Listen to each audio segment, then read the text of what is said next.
Hello, this is Dr. Kim Jong-il. Today, I will lecture about combination factor. Many orthodontists are familiar with ODI and APDI. However, there will be many people who are not familiar with the combination factor. Throughout this course you will find that ODI and APDI are important as well as combination factor. The combination factor came to be known based on Professor Kim's thesis published in 1979. In the thesis, patients in Class 2 Division 1 were treated with non-extraction. In some cases, good results were obtained, but in some cases, treatment was poor. It was said that a case that could not be treated well was only obtained after extracting a tooth somewhere. These two cases were compared. In the above case, the profile was not bad, so headgear treatment was performed. But the result was poor, so the upper and lower first premolar teeth were extracted. In the case below, the profile was not bad, so high pull headgear was used. But the finish was not good and the anterior tooth became an open bite. So, only the maxillary second molar were extracted and treated with good results. The result of this paper is that when comparing the non-extraction group and the extraction group, it was found that ODI and APDI were small in the extraction group, and it was observed that ODI and APD were relatively large in the non-extraction group. In other words, in the non-extraction group, ODI was in the range of 80 and APDI in the range of 75. And in the extraction group, ODI was in the range of 74 and APDI in the range of 73. So when he looked at the CF that added these two things, he found that there was a big difference between 155.9 in the non-extraction group and 148.0 in the extraction group. In the non-extraction group, CF 155.9 is the sum of the normal ODI value of 74.5 and the APDI normal value of 81.4. Therefore, MEAW diagnosis included the sum of two ODI and APDI. And this was called the combination factor. As mentioned before, the combination factor is also a very important factor in orthodontic treatment. We will simply denote the combination factor in CF in the future. The combination factor is said to be the sum of ODI and APDI. And when evaluating the patient's skeleton, it displays in the order of ODI, APDI, and CF in a vertical, anteroposterior relationship. Their normal range is ODI 74.5. APDI is 81.4, combination factor 155.9, and combination factor 155 is regarded as normal range. When trying to find out the skeletal shape through ODI, APDI, and CF, the first thing I see is the APDI. If APDI is less than 77, it is skeletal class 2, and if APDI is greater than 85, it is skeletal class 3. If APDI is greater than 78 and less than 85, it can be called a skeletal class 1. The next thing to look at after APDI is the combination factor. If the combination factor is greater than 155 and APDI is less than 77, it is called class 2 low angle. If APDI is less than 77 and CF is less than 150, it is called class 2 high angle. Class 3 has an APDI of 85 or higher. If APDI is over 85 and CF is over 160, it is Class 3 low angle. If CF is less than 155, it is Class 3 high angle. The middle can be called a Class 3. Let's evaluate the skeletons of several patients. As already mentioned, the order of these numbers is ODI, APDI, CF. First, look at the second item, APDI, and identify the pattern of malocclusion. Since APDI is 69, it is skeletal class 2, APDI is 80, so skeletal class 1, and APDI is 87, so it is skeletal class 3. Then look at combination factor. The combination factor of all three cases is less than 150. Therefore, it can be displayed as Class 2, Class 1, Class 3 high angle. Let's look at the X-ray pictures at the bottom. APDI is 75, combination factor 157, Class 2 low angle. Since APDI is 80 and combination factor is 159, it is Class 1 low angle. Since APDI is 100 and combination factor is 161, it is Class 3 low angle. If the combination factor is between 150 and 155, you only need to display it as Class 2, Class 1, and Class 3 skeletons. Let's see it again. This is the abmaxillomandibular triangle, ODI. Here is the angle between the AB plane and the mandibular plane. And APDI is the angle between the palatal plane and the AB plane. This patient is ODI 70, APDI 75, and CF 145. Here, the CF value is small, so it is indicated as low CF. But what about this patient's profile? It is a long face that is a high angle type. Some people are confused at first. In other words, low CF has the same meaning as high angle. This patient has an ODI of 80, an APDI of 75, and a combination factor of 155. As the CF value is large, it is high CF, and it is a low angle type with a round face. Let's look at the next patient. ODI 77, APDI 82, combination factor 159. It is a skeletal class 1 with an APDI of 82 between 78 and 85. Therefore, it is class 1 low angle. This patient has an APDI of 84 and a CF of 148, so it is a class 1 high angle. This patient has an APDI of 77 and a CF of 158, so it is a class 2 low angle. This patient has an ODI of 74.2, which is normal, but APDI is 74 and CF is 148.7, so it should be viewed at a high angle. That is class 2 high angle. In general, when evaluating vertical relationships, many orthodontists know a lot about ODI.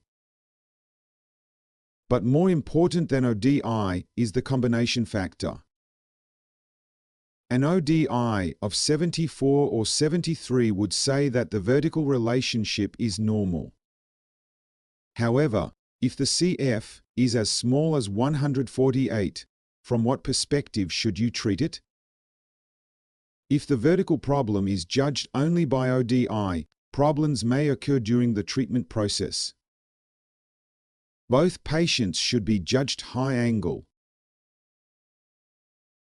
Therefore, when evaluating vertical analysis, ODI is also important. but I consider the combination factor more important. Let me give you one reason. ODI is 77, APDI is 78, combination factor is 155. All values are within the normal range and can be treated using headgear, as determined as low angle. Although the overjet is large, it is judged that the mandible can move forward when the maxillary molar is extruded using the headgear. This patient also has an ODI of 73, which is a normal range. Can this patient also use headgear? This patient's combination factor is as small as 148. If headgear is used on this patient, caution must be exercised as the mandible may move backwards. This patient has an ODI of 62, a PDI of 96, and CF 159.4, which is a Class 3 low angle.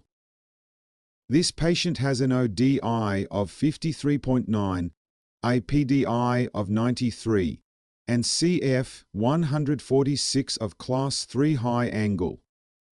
Let's summarize the combination factor into a few. In other words, when judging whether it is an open bite or a deep bite, it is desirable not only to look at the ODI value, but also to look at the CF value as well. This is because ODI can be affected by a PDI. Secondly, the combination factor does not change significantly during treatment or growth. In other words, the high-angle skeleton is maintained at a high angle after treatment, and the low-angle skeleton is still maintained at a low angle after treatment. Is there a possibility that the high-angle case becomes a low angle after treatment? For example, can patients with ODI 70, a PDI 75, and CF 145 change to the skeleton of ODI 75, a PDI 80, and CF 155 after treatment? Perhaps you will be wondering. These patients will maintain the skeleton of ODI 65, a PDI 80, and CF 145 even if the treatment well, and the value of CF will hardly change. Let's refer to Björk's implant study paper. In 1951, a mini-implant was implanted in a growing child like this, and growth patterns were evaluated from 11 to 17 years old. Based on this paper, I calculated ODI, a PDI, and CF through the palatal plane, a B plane, and mandibular plane. As a result, ODI also changed and a PDI also changed. But it was found that the combination factor did not change significantly. This patient is skeletal class 1. Let's look at the next patient, ODI 66, a PDI 80, combination factor 146, long face with high angle type. Could the CF turn to 155 as this patient grows? The combination factor was rather smaller and changed to 143. In other words, it can be seen that the skeletal class 1 high angle tries to remain at class 1 high angle even after growth or treatment. This patient is a 9-year-old patient, ODI 80, a PDI 81, combination factor 161. This patient can see that the combination factor has changed to 170 and even lower angle after growth. ODI and a PDI change, but the combination factor does not change significantly. Therefore, in summary, when observing the change in the skeletal volume of a growing patient, it was observed that ODI and a PDI can change sufficiently, depending on vertical growth, neutral growth, or horizontal growth. but the combination factor hardly changes. In the case of normal growth, there is not much change in CF of 152 or 153. But ODI is from 77 to 68 and APDI is from 75 to 85. In the case of horizontal growth, the combination factor was also low angle from 163 to 162. ODI and APDI have changed greatly. In conclusion, mandibular plane angle, ODI, and APDI are changeable. But the combination factor does not change significantly within the range of the initial skeleton. Third, combination factor indicates the patient's growth direction. If the patient's combination factor is small, it means there is a tendency for vertical growth and open bite. On the other hand, if the combination factor is large, it means there is a tendency for horizontal growth and deep bite. Maybe it's confusing at first. In summary, remember that a small combination factor means low CF and high angle, while a large combination factor means high CF and low angle. Combination factor is the sum of ODI and APDI and does not represent a skeleton. Therefore, the meaning of low CF can be interpreted in various terms as follows. Skeletal open bite, long face syndrome, high angle type, idiopathic long face hyperdivergent type. Extreme clockwise rotation, vertical growth pattern, vertical maxillary excess. On the other hand, the meaning of high CF can be interpreted in various terms as follows. Skeletal deep bite, short face syndrome, low angle type, idiopathic short face, hypodivergent type, counterclockwise rotation. Horizontal growth pattern, vertical maxillary deficiency. This patient is a low CF with ODI 70, APDI 75, combination factor 145. As for the growth direction of low CF, the mandible will rotate posteriorly and downward. And when the maxillary posterior teeth are extruded, there is a high possibility that the rotation will be more posteriorly and downward. On the other hand, if the combination factor is 155, it is high CF, and the mandible will grow anteriorly, and if the maxillary posterior teeth are extruded, there is a high possibility of further forward rotation. In this way, high angle, low angle i.e., low CF and high CF can also predict the growth direction of condyle. In low CF, the condyle will rotate backwards and upwards, and in high CF, the condyle grows forward and upward. So far, we have looked at part 1 of the combination factor. Next time I will lecture part 2 of the combination factor. Thank you for watching.